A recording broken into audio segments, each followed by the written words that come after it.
Dinas Kesehatan Sumatera Selatan menegaskan, kini mengoptimalkan 48 rumah sakit sebagai tempat penanganan COVID-19 yang tersebar di 17 kabupaten kota di Sumsel. Hal itu setelah Rumah Sakit Wisma Atlet Jakabaring resmi ditutup sebagai tempat isolasi. Masing-masing kabupaten kota diwajibkan menyediakan tempat karantina khusus untuk probable dengan gejala ringan atau lokasi darurat yang didirikan di sekitar kawasan rumah sakit rujukan. Sementara orang dengan status suspek corona dan terkonfirmasi positif tanpa gejala diminta melakukan isolasi mandiri atau izin rumah sakit dengan pengawasan dari petugas puskesmas setempat.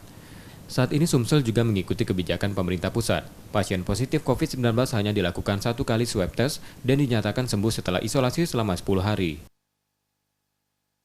Bahwa itu semua kabupaten kota harus menyediakan tempat isolasi. Ya jangan dengan adanya kita ditutup, yang kabupaten kota ikut menutup juga tidak begitu. Kita harapkan kabupaten kota siap, masih tetap menyiapkan ruang isolasi karantina. Itu masih tetap dianjurkan. Apa? Meskipun itu bukan rumah sakit. Iya, untuk yang isolasi yang mandiri ya.